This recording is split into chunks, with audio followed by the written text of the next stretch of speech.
السلام علیکم۔ میری آج کی کہانی ایک ایسے شخص کے بارے میں ہے جو ایک انجان شہر میں منتقل ہوا۔ وہاں پر اس کے ساتھ حیرت انگیز اور خوفناک واقعات کا سلسلہ چل نکلا۔ تو آئیے چلتے ہیں کہانی کی طرف۔ منیر ٹکٹ لینے کے لیے لائن میں کھڑا ہو گیا۔ جب اس کی باری آئی اس نے جیب میں ہاتھ ڈالا تو سن ہو گیا۔ بٹوا اس کی جیب سے غائب تھا۔ اس نے جلدی میں دونوں جیبیں ٹٹولی مگر ریس گاری کے سوا ٹکٹ کے پیسے پورے نہ ہوئے۔ وہ مایوس ہو گیا۔ اس فلم کے لیے اس نے اتنا انتظار کیا۔ فلم کی ہیروئن اس کی پسندیدہ تھی اور آج ایڈوانس بکنگ بند ہونے کی بنا پر اسے اسٹال کے ٹکٹ کے لیے لائن میں کھڑا ہونا پڑا۔ اس پر ستم ظریفی کہ کسی نے اس کی جیب کاٹ لی۔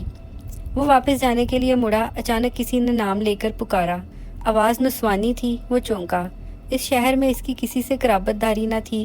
اب اس شہر میں آئے 15 روز ہوئے تھے اور 2 روز پہلے وہ ہوٹل سے کرائے کے فلیٹ میں منتقل ہوا تھا۔ پھر یہ نسوانی آواز؟ اس نے ادھر ادھر دیکھا۔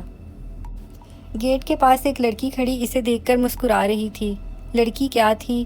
منیر اس قدر حسین لڑکی کو دیکھ کر ٹھٹک گیا۔ بھلا اس قدر حسین لڑکی اور وہ بھی مجھے بلائے گی؟ منیر صاحب، لڑکی نے پھر آواز دی۔ وہ اس کے قریب گیا۔ یہ لیجیے اپنا پرس اور آئندہ احتیاط برتیے۔ مگر یہ آپ کو کیسے ملا؟ میں کوئی چور نہیں ہوں۔ گاڑی سے اترتے ہوئے یہ پرس میرے پاؤں سے ٹکرایا۔ کھول کر دیکھا تو آپ کے نام کا پتہ چلا۔ پھر تصویر دیکھی تو آپ کو پہچان گئی، اس لیے نام لے کر پکارنے کی جرت کی۔ بہت بہت شکریہ، میں سمجھا کسی نے اڑا لیا۔ منیر نے ٹکٹ لیا اور فلم دیکھنے لگا۔ اب فلم کی ہیروئن اس کے ذہن سے محو ہو رہی تھی اور اس کی جگہ اس لڑکی نے لے لی تھی۔ اس کا جی چاہا فلم ختم ہونے پر پھر اس لڑکی سے بات کرے، مگر ہمیشہ کی طرح شرم آڑے آئی اور وہ سوچتا ہی رہا۔ وہ لڑکی اس کے اعصاب پر سوار تھی۔ وہ صحیح طریقے سے کام بھی نہ کر پاتا تھا۔ اس کی بھوک ختم ہو چکی تھی۔ وہ ہر قیمت پر اس لڑکی سے ملنا چاہتا تھا۔ دوسرے روز دفتر سے واپسی پر وہ گرلز کالج کے سامنے سے گزرا۔ وہ لڑکی سے نظر آئی۔ اس کی موٹر سائیکل کو جیسے خود بخود بریک لگ گئے۔ آپ پیدل جا رہی ہیں؟ کیا میں پیدل نہیں چل سکتی؟ لڑکی نے مسکراتے ہوئے جواب دیا۔ آئیے میں گھر پہنچا دوں۔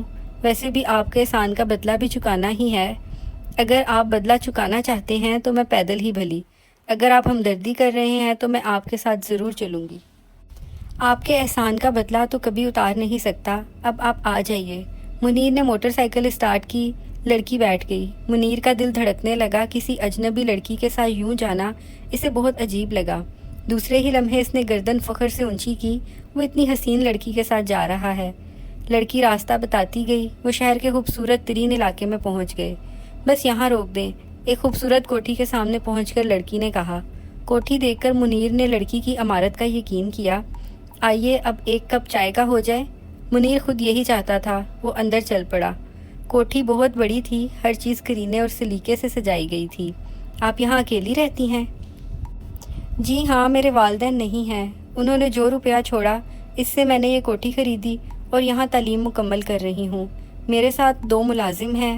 منیر دل ہی دل میں خوش ہوا کہ چلو لڑکی اکیلی ہے اور پھر والدین کی رسمی دیوار بھی نہیں ہے۔ بات پکی ہو گئی۔ اس لڑکی سے ملنا آسان ہو گیا۔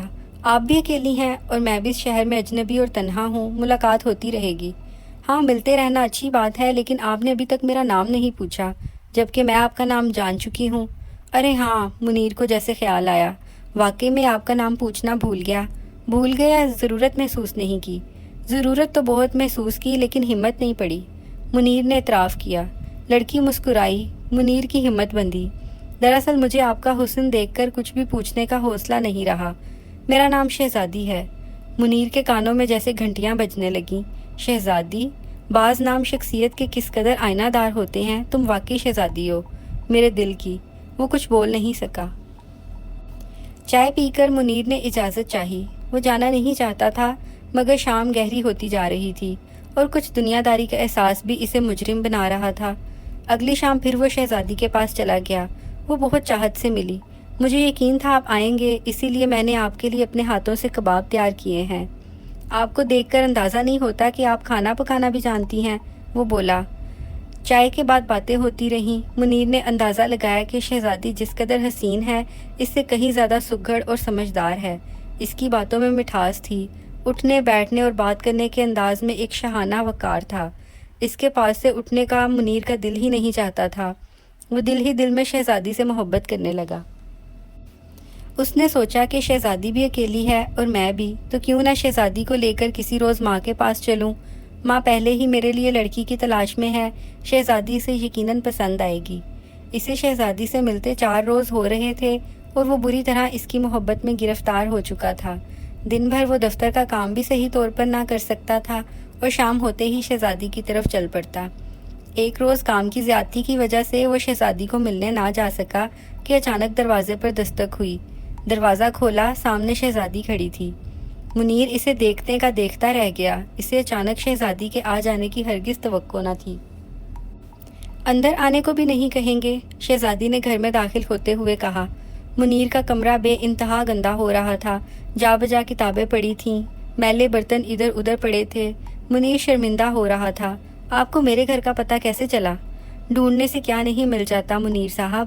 شہزادی نے منیر کے کمرے کی ہر چیز سلیقے سے رکھی، پھر خود ہی چائے بنائی اور منیر کو بھی دی۔ آپ کا کمرہ اسیب زدہ لگتا ہے۔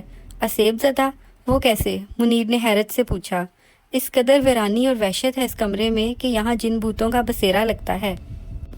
لیکن میں بھوت پریت پر یقین نہیں کرتا، یہ محض انسان کا وہم ہے، خام خیالی ہے، بلکہ ضعیف الاعتقادی ہے۔ ہو سکتا ہے، شہزادی نے اٹھتے ہوئے کہا۔ میں پہنچا آؤں؟ منیر نے پیشکش کی۔ بہت بہت شکریہ، آپ کام کیجئے، کل شام کو ضرور تشریف لائیے، میں منتظر رہوں گی، شہزادی نے جاتے ہوئے کہا۔ منیر کو یقین ہو گیا کہ شہزادی بھی اس سے محبت کرنے لگی ہے اور اس کے بغیر نہیں رہ سکتی، ورنہ وہ کیوں آتی؟ اور پھر کل کے لیے کہنا، یہ محبت کی نشانی ہے۔ وہ بہت خوش تھا۔ اگلی شام وہ تمام کام چھوڑ کر شہزادی کے پاس پہنچا۔ شہزادی اس کی منتظر تھی۔ کافی پینے کے بعد شہزادی سے لے کر اپنے بیڈ روم میں گئی۔ بیڈ روم کا ماحول گلابی تھا، گلابی پردے، گلابی قالین اور بستر پر گلابی چادر، حتیٰ کہ دیواریں بھی گلابی رنگ کی تھیں۔